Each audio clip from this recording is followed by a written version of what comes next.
I'm making a YouTube. Today we have Genesis 7, Judgment of the Flood.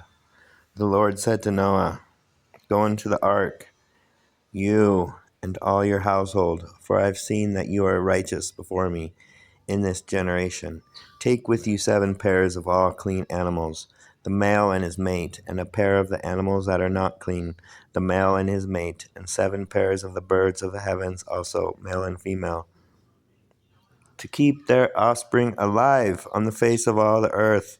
For in 7 days I will send rain on the earth, 40 days and 40 nights, and every living thing that I have made I will blot out from the face of the ground." When he says it, he's gonna do it. And Noah did all that the Lord had commanded him. Noah was 600 years old when the flood of waters came upon the earth.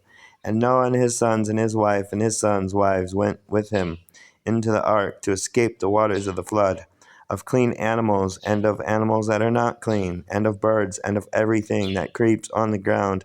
2 and 2, male and female, went into the ark with Noah, as God had commanded Noah. And after 7 days the waters of the flood came upon the earth, in the 600th year of Noah's life. Lucky guy.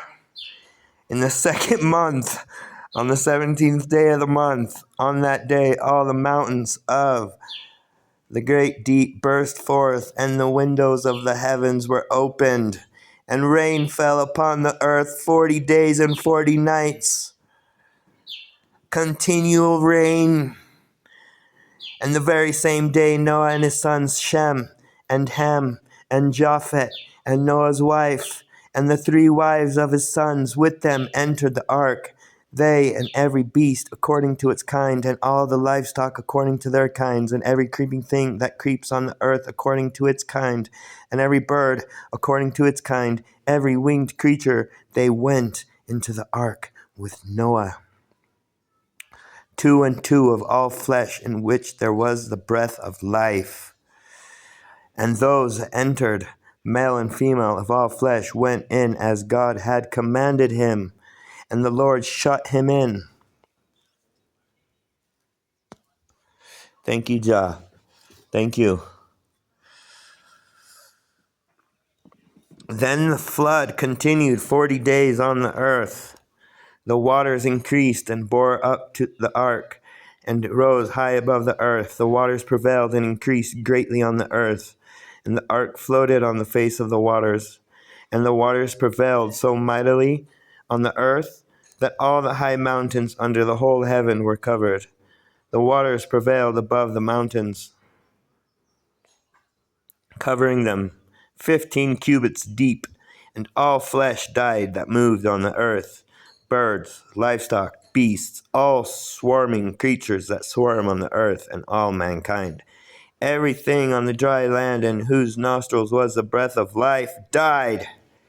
He blotted out every living thing that was on the face of the ground, man and animals and creeping things and birds of the heavens. They were blotted out from the earth.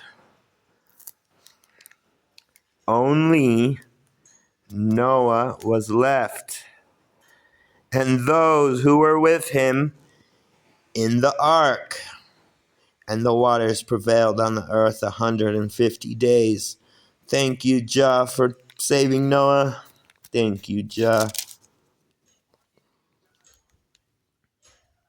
Because you blotted out everything else. He did it once, he could do it again, folks. Don't ever think Jah is dead. Don't ever think he's not working, because I'm telling you, he's working overtime. The flood to Babel.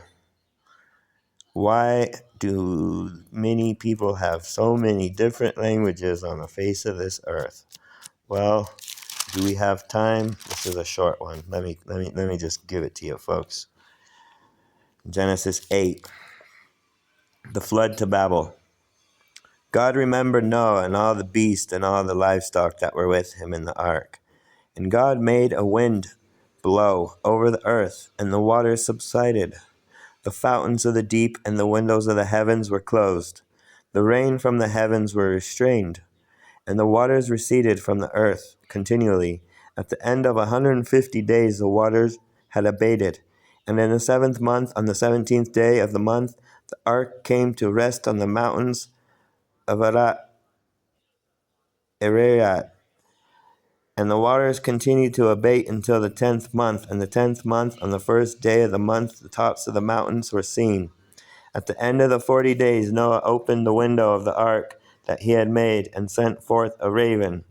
It went to and fro until the waters were dried up from the earth.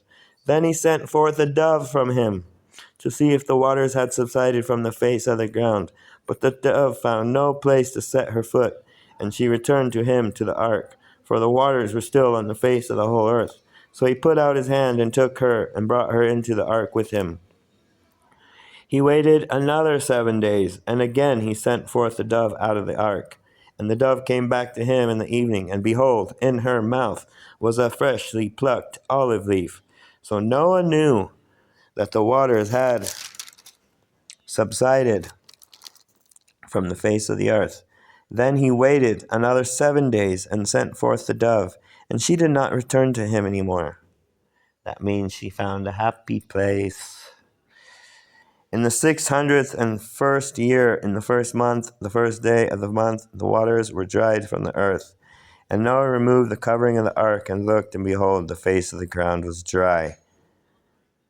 In the 2nd month, on the 27th day of the month, the earth had dried out. 3rd dispensation, human government. Then God said to Noah, "Go out from the ark, you and your wife, and your sons' wives with you. Bring out with you every living thing that is with you, and all flesh, birds, and animals, and every creeping thing that creeps on the earth, that they may swarm on the earth, and be fruitful, and multiply on the earth." So Noah went out, and his sons, and his wife, and his sons' wives with him. Every beast, every creeping thing, and every bird, everything that moves on the earth, went out by families from the ark. Then Noah built an altar to the Lord, and took some of every clean animal and some of every clean bird, and offered burnt offerings to the altar. And when the Lord smelled the pleasing aroma, the Lord said in his heart, "I will never again curse the ground because of man, for the intention of man's heart is evil from his youth. Neither will I ever again strike down every living creature as I have done. While the earth remains, seed time and harvest, cold and heat, summer and winter, day and night shall not cease." Thank you, Jah.